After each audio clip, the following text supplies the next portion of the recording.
وكونه ليس غيره ليس مما يسبق الذهن إليه دائما.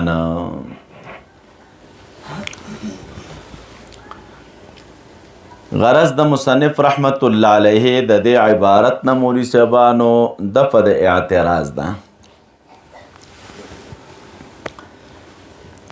چې تا وویل ولا عکسا یعنی تضمن او التزام لازمین ندي د مطابقي سره. تیر درس کې مو ویلو نو دا کلام ستا مولوی صاحبانو دا صحیح نه دی. دا کلام دی صحیح کیږي په تضمنی کې نه په التزامی کې. ولې؟ ځکه چې التزامی لازم دی د مطابقي سره، ځکه مطابقي عبارت دی د دلالت د لفظ نه په تمام ما وضع له، او د هر تمام ما وضع له د پاره لازم موجود وي، او که نور لازم نه وي نو اقل کونه لیس غیره خو به خامخا وي. اقلا څه شی به وي؟ کونه چې امدا دو بل د دن علاوه بل نه ده، د دن علاوه بل نه ده. دا خو دا خو سره لازمه ده چې دیو لفظ د پاره دیو معنا کړل نو همدغه دو بل نه ده، نو دا خو سره لازمه ده. د هر یو معنا سره دا لازمه ده. نو چې د هر یو معنا سره دا لازمه ده نو مولوی صاحبانو نو دې صورت کې چې ده ته څنګه وایي چې د مطابقي سره څه شی نه دی لازم، تضمني او التزامي لازمه. په دې تاسو ورسېدلی هلته دې ویلې چې هلکه د تضمني او د التزامي سره مطابقي لازم دی، خو ولا معترض وي دا لا عکس دی په تضمني کې منم صحیح ده چې د مطابقي سره تضمني لازمه نه دی، ولیکن په دې کې در سره نه منم چې د مطابقي سره د التزامي نه دی لازم. او دا در سره ولې نه منم؟ دا په دې وجه در سره نه منم چې د هر مطابقي سره چې د مولوي صاحبانو څه شی وي التزامی ویو که نور نوی نو دا خور سره لازمه ده کنه چې دا د هغې قبیلې نه دی چې مما لیس غیرو بل نه ده، همدغه معنا ده، همدغه ده، دا خور سره لازمه ده. ګوره مطابقي دی او لازمي معنا ورسره خامخا شته. نو ته څنګه وایي چې ولا عکسه؟ په اعتراض تاسو پوه شولی؟ نو دی راغې جواب کې خلاصه د جواب دا ده چې مراد د لزوم نه هغه لزوم دی مولوي صاحبانو بیان بمعنی الاخص، چې تصور د ملزوم کافی وي، تصور د لازم لره او عقل جزم کوي په لزوم بینهما سره. او دا کم قول چې ته کوي چې کونه لیس غیره دا لازم بیان بمعنی الاخص نه دی. ولې؟ ځکه چې ډیر کرته مونږ تصور د اشیاء کوو، تصور د غیر نه کوو. علاوه د دې نه چې تصور د دې وکړو چې انه لیس غیره، انه مراد الته د لزوم نه کوم لزوم دی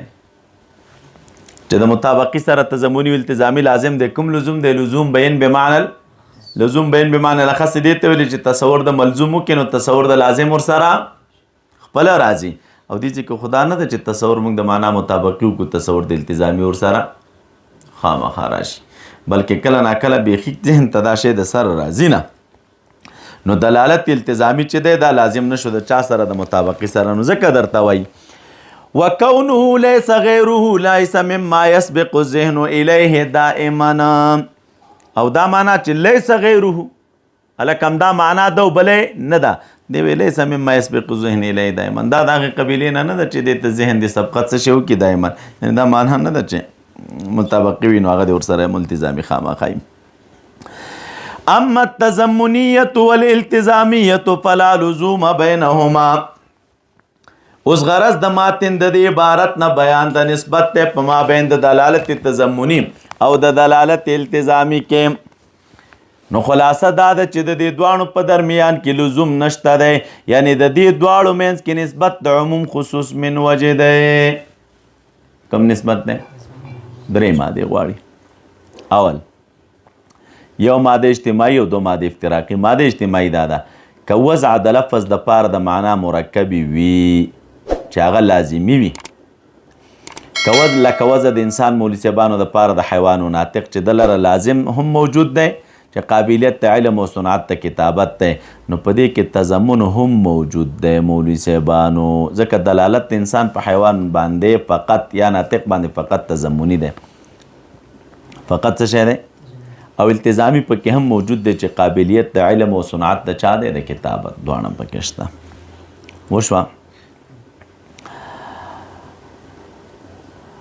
هر چې ماده د افتراق د جانب د تضمن نه نو کلکه مولوي صاحبانو وضع د لفظ د چا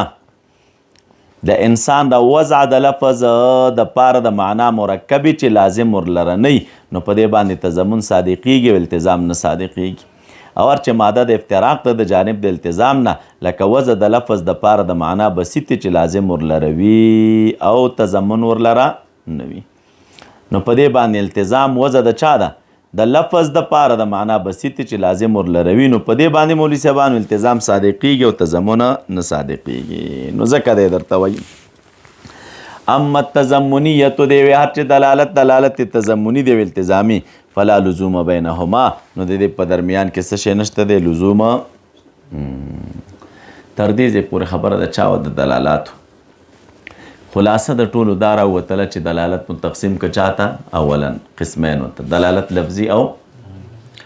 بیا مو هر واحد د دې نه تقسیم که چاته دریو اقسامو ته لفظي وضعي لفظي عقلي او لفظي غیر لفظي عقلي وضعي او شپږ شول دا د نورو نه چې منطقیان بحث کوي نو چونکې دا خو منطق کې مقصود نه دی بحث چې منطقیان د دې نورو نه کوي مولوي صاحبانو د پاره د وضاحت د هغې مقصوده نو مقصود په دې ځای کې چونکې موږ ویلي وو چې هغه افهام او تفهیم دی افاده او استفاده ده افاده او استفاده چې راتلله نو دا خو په دې نورو هم راتلله خو لیکن افاده او استفاده چې راتله نو دا په چا سره په وضع سره اعم او اشمله وه نو دا نور دوی پرېږدي نو راولګېدل د دلالت نه کوم دلالت راواخیسته لفظي او بیا وضعي لفظي او بیا نو چې دلالت لفظي وضعي راواخیسته مولوي صاحبانو بې دلالت لفظي وضعي درته تقسیم که چاته دریو اقسامو ته دلالت مطابقي دلالت تضمني او دلالت التزامي دلالت مطابقي هغه لفظ دالو چې واضح وضع کړی و د پاره د دې چې دی به دلالت کوي په تمام معنا موضوع له باندې دا دلالت لفظي وضعي مطابقي و او که لفظ واضح وضع کړی د پاره د دې چې دا به دلالت کوي مولوي صاحبانو په جز د معنا موضوع له باندې نو دا دلالت لفظي وضعي تضمني دی